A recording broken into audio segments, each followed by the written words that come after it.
মেয়ে যারা শহীদ হয়েছেন তাদের নাম আমরা শাপলা লিখিতভাবে রেখে যেতে চাই, যাতে করে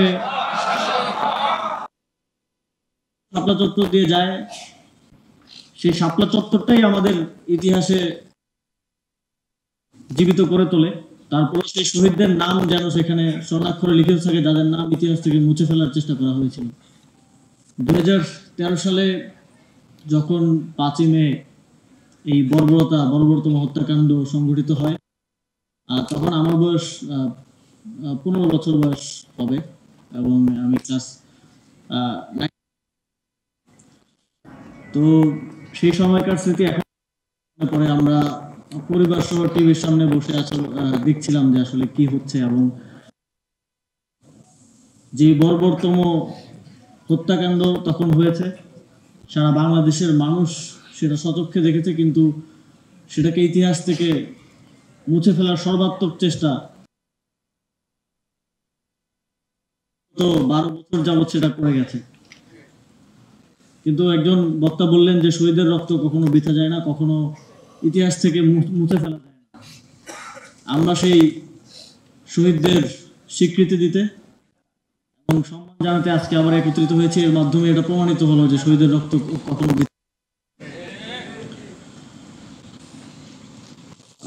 আমি যখন এই উদ্যোগটি নেওয়ার ব্যাপারে হেফাজতের ইসলামের যারাই তালিকা প্রস্তুতের সাথে বিগত সময়ে জড়িত ছিলেন তাদের সাথে কথা বলছিলাম, তালিকা নিয়ে আলোচনা করছিলাম, তখন ওনারা ওনাদের অভিজ্ঞতা বর্ণনা করছিলেন। একজন বলছিলেন যে শহীদের তথ্য নিতে ওনার গ্রামের বাড়িতে যাওয়ার সময় ওই গ্রামের বা পাড়ার লোকজন পর্যন্ত বাধা দিয়েছে যে আপনারা আইসেন না, আসলে আওয়ামী লীগের লোকেরা ডিস্টার্ব করবে, বা প্রশাসনের পক্ষ থেকে, গোয়েন্দা সংস্থার পক্ষ থেকে নানা ধরনের চাপ। এবং শহীদ পরিবারও আরেকজন বক্তা বলছিলেন যে শহীদ পরিবার কিংবা যে মাদ্রাসার ছাত্র নিখোঁজ হয়েছে কিংবা শহীদ হয়েছে তারা স্বীকার করতে পর্যন্ত ভয় পেতেন, এত নির্মমভাবে এই ঐতিহাসিক ঘটনাটিকে চাপা দেওয়ার চেষ্টা করা হয়েছে। আজকে সেই শহীদ পরিবার, আজকে হেফাজতে ইসলামের যারা তখন নেতৃত্বে ছিলেন, সেই শহীদদের স্বীকৃতি দিতে পেরে এবং আমাদের স্থানীয় সরকার পল্লী উন্নয়ন সমবায় মন্ত্রণালয়ের পক্ষ থেকে একটা ছোট্ট উপহার দিতে পেরে আমরা গর্বিত অনুভব করছি। এবং একই সাথে সারা দেশের মানুষ যেন এই শহীদদের আর কখনো ভুলে না যায়, সেজন্য একটি ছোট্ট উদ্যোগ নিতে পারে আমরা গর্বিত অনুভব করছি।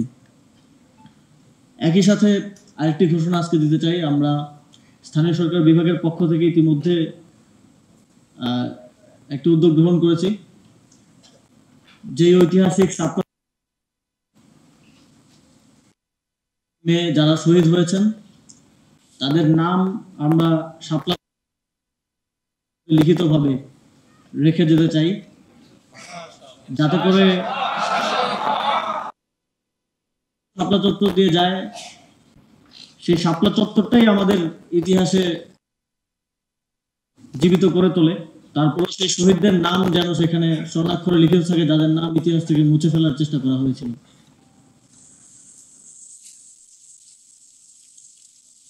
আসলে একটি জাতির পরিচয় বহন করে যে সেই জাতিটা কিভাবে তার শহীদদের স্মরণ করে, তার উপরে ভিত্তি করে।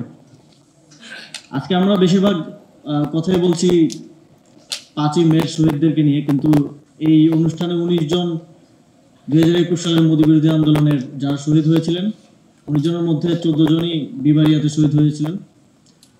তাদেরকেও আমরা স্বীকৃতি দিচ্ছি এবং তাদের পরিবারকেও আমরা আমাদের পক্ষ থেকে সামান্য উপহার দিচ্ছি। 2021 সালের আন্দোলনে আমরাও রাজপথে ছিলাম এবং শাপলা